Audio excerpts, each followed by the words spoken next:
What's going on? It's the RapNerd, and I just got back from seeing John Wick Chapter 4. I know I'm a little later than usual, but I went to see it better late than never, and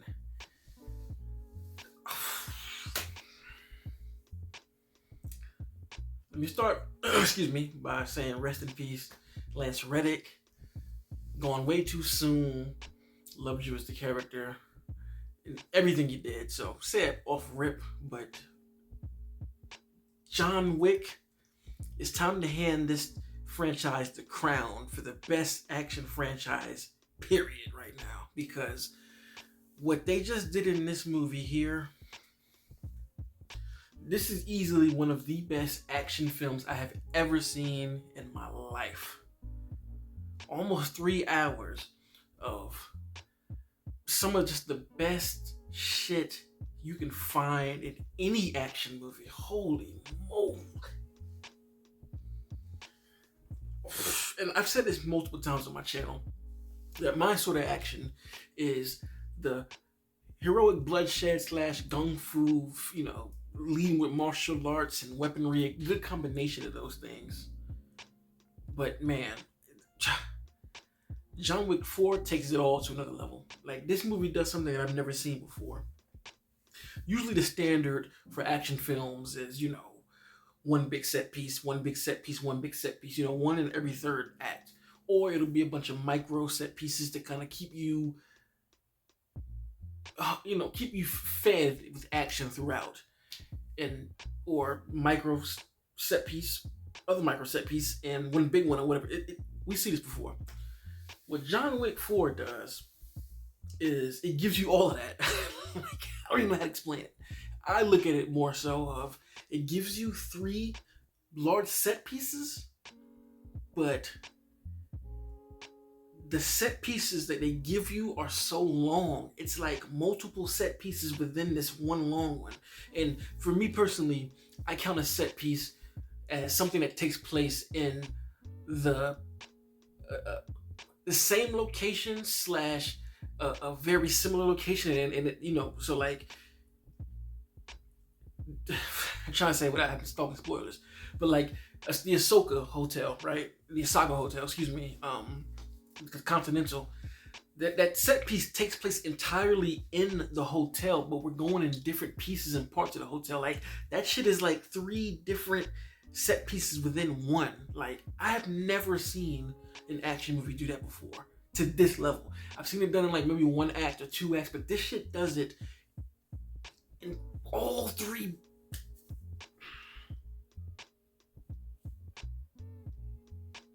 And the action ain't just action. That's the thing too. I've seen a bunch of movies with just a bunch of action. Like, I referenced The Gray Man. I remember when this trailer first dropped.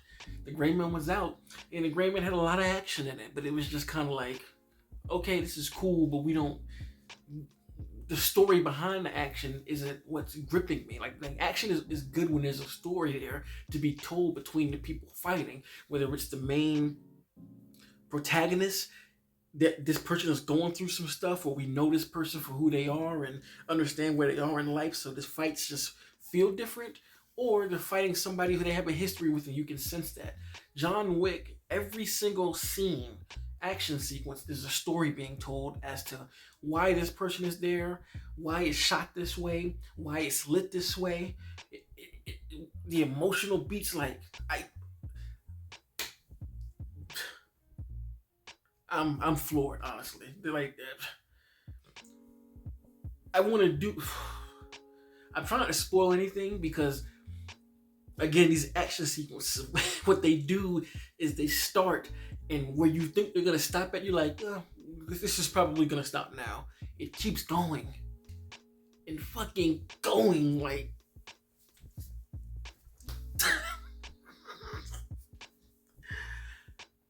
like, yeah.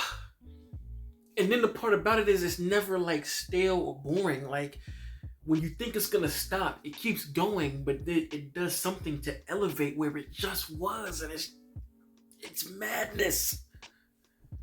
Stahelski is a madman for doing this. I don't know. I'm literally watching these fights, right? And this is And you have these moments of like, wow, I wonder how they shot that, or oh, this must have this took a lot of practice. The way these set pieces are set up, I'm literally watching this like, how long did it take to do all of this? Like, are the people involved, did they practice for like years? I mean, of course, obviously the OGs who came in here and killed it, who I will get to in a second. But it's just incredible.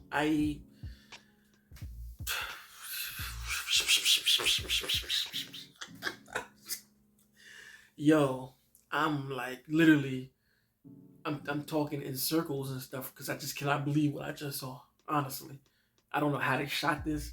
I don't know how they practiced this so well. Oh my god. So the action, that's a given. The characterization and the storytelling is just John Wick. This franchise has been able to create so much ground, so much history, so much lore without even saying much of anything. This whole business about the high table. Like, yes, we know what it means and what it represents, what it's about and all of that, but we still don't know the ins and outs of why it's even here. Where did it start? Where did it come from? We don't know anything. We just know it's this rich lore, and this movie doubled downs on that even more. Like the characterization, like I just spoke about, that's part of it. It's like these characters, they're so rich in the way they're presented and written through the dialogue, and just their reactions to John Wick. You feel that history there, and it just makes it even better. And it's like we don't even know what happened. Like for instance, I'm gonna look this way. I'm referencing some characters and things that I'm looking at just to let you know what I'm looking at right here. So we have Kane, Donnie Yen's Kane. Oh my god, he just astounding of a character. Again, we don't know what him and John Wick even had, their history. We know nothing about that, but we just can feel the brotherhood that they once had when Kane was working, when John Wick was doing, working before he got reemployed, in the first one.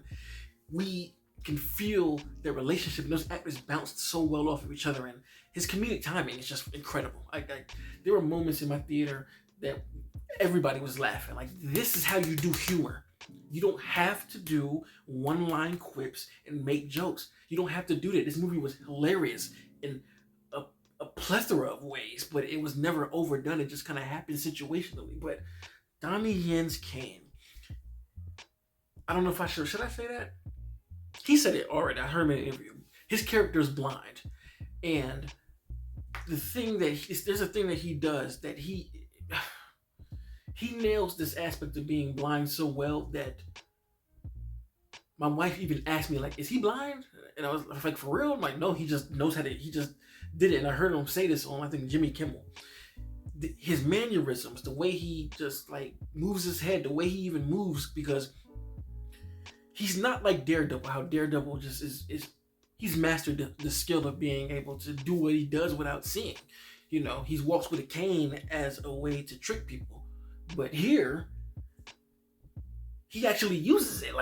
He feels around for stuff, and you can feel like he really feels blind. And I know that sounds crazy to say, but he's able to balance the skill set and not being perfect because he is blind. Like, he feels around for something. Then when he feels it with his cane, he grabs it, and then he goes into a skill mode. He's able to do what he's able to do, and that just added a different level of realism to his character. And again, that's one thing about all of these characters I can speak for within the whole series. But even here, everybody is skilled, but nobody's perfect. And for all of the crazy shit that happens, that grounds the movie so much when you have these characters that can take hits, that are not perfect, that slip up, that don't know fully what they're doing. And Kane was the same exact way. Like, he does this cool thing with some beepers that he does, and when I was watching the scene, I was like, what the hell is that? I was like, is this something else? And then when the sequence continues and it happens, I'm like, oh my god. Even got a little It Man in there. Oh.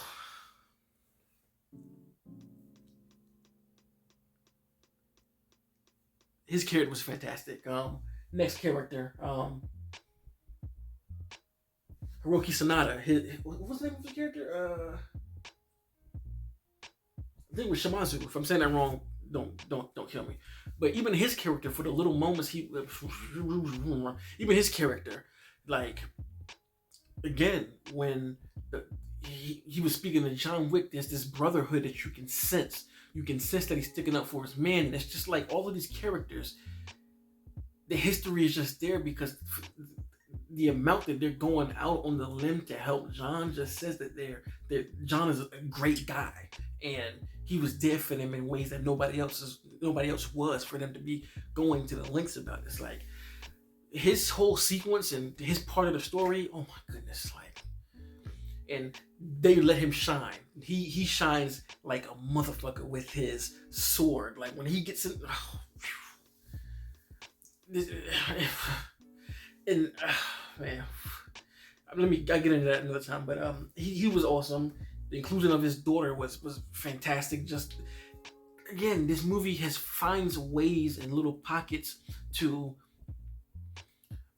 do so much world building and character building with not a lot even said. You just feel it through the performances and the dialogue that they are given. It's just so good and so rich. Like that, this movie, all of them for sure, but this one does it so good, better than the rest of them, I think, when you're presented with these new characters and get an understanding for them. It's just fantastic. Who was another character? Bill Skarsgård being the big bad. He was a different force in this franchise, which we've never seen before. It was a little bit of like Chapter 3 again, but this was even more because the focus was on him. He was the one pulling the strings for all this shit to happen. So I really dug his character. He seemed like somebody that was really about it. Everything he was wanting to do. There's a certain scene that puts it in your head that you're like, oh, he's just not a talker. He really is about it somewhat. Of course, not on John Wick's level, but he's about it for real. Who's another character? I love King, Lawrence Fishburne. I like the way the movie starts. John Wick is punching, and he has this monologue, and it's just so dramatic. And, oh, I love it. I love what he says. You're in the presence of a motherfucking king, and you just got to see it. Doesn't sound like much now, but when the movie plays and you're watching it, it's so good. It's great. Scott Adkins' Killer. I'm glad that he was in this film. I think that this is going to open a lot of doors for him because he's not only a great martial artist, but he's a great actor. And here, he acts the shit out of this role being Killer, or Keela, I believe was what his name really is. And of course, he's in this this bodysuit, but still just as nimble, still just as hard hitting with the fighting, and it just looks odd because if you don't know it's him, you're gonna be like, yo, this dude can move. This big dude can move. And his portion of the film was bigger than I thought it was too. It was a big set piece that ended up being way more. Like when it first started, I was like, okay, he's gonna run off and blah blah blah. But then it just goes into this pocket of a different location that's on the location, and the scene just opens up completely. It's just nuts. Lights in the waterfalls. Oh. Who else is?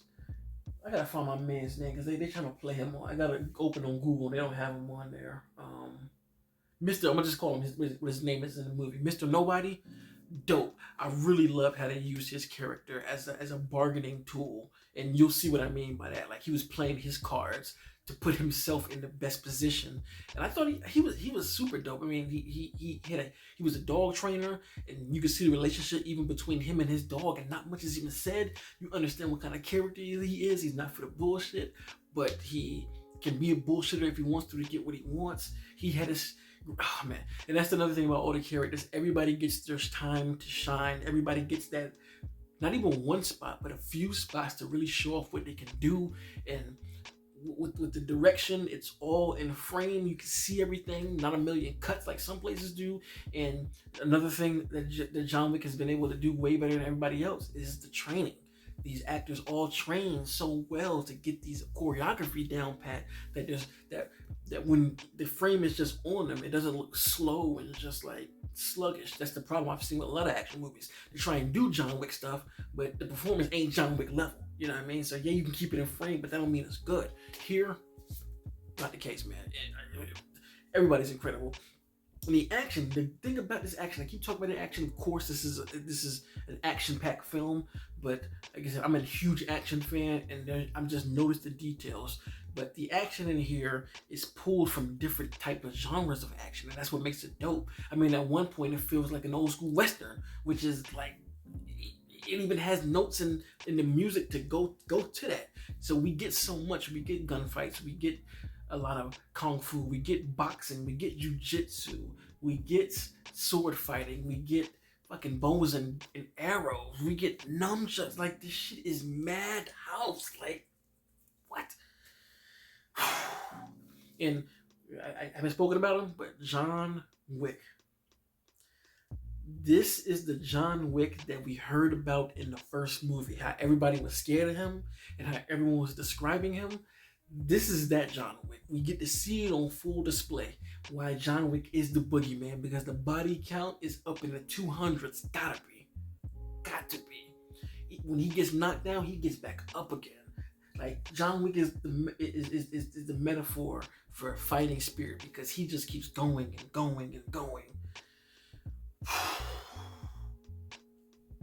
I feel like this is the best choreography that Keanu Reeves has done throughout this entire movie, like this entire series, because he owned this shit. Like, he totally owned it. All the stuff that he was able to do in this movie, and even there's some car racing, chasing scenes where the camera makes sure to stay on him as he's driving, and you see him actually doing all of this shit. So it's just nuts.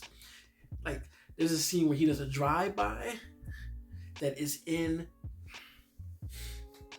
There's a scene that goes into this mansion. The way this camera angle goes, and it's a oneer.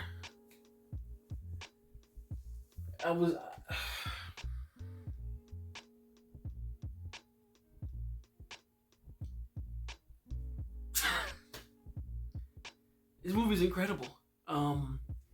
Cinematography, just utterly gorgeous. I've said this before, but John Wick feels like just an anime brought to life. Like, there was an anime martial arts movie, or like an anime that involved this kind of world, the underworld of like sophisticated assassins. This is what John Wick feels like. There's so many frames that just. I remember there was a few frames I stopped and was just like, to my wife, great fucking shot.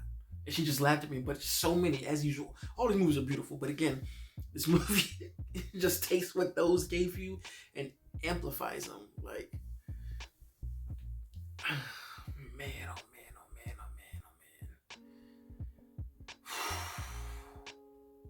The third act is just explosive, something I've never seen before.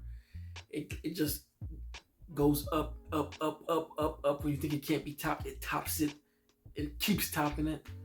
Incredible film. John Wick 4, Chapter 4. I think it might be the best. The best of the series. One of the best action films I've ever seen in my life. Like, this is gonna go into my all-time favorites of all time list because of what the fuck they just. Anyway, if you haven't seen it, go see the shit. If you're a fan of John Wick and action, go see the shit. Because I don't have no gripes, honestly. Like, I mean, one gripe somebody could say it's a little long, but no, it works all around to me. It works. Like, I want to dive back in tomorrow. But anyway, if you like this kind of content, make sure to like and subscribe. And until next time, peace. RapNerd Productions, no capping, that's word to mommy.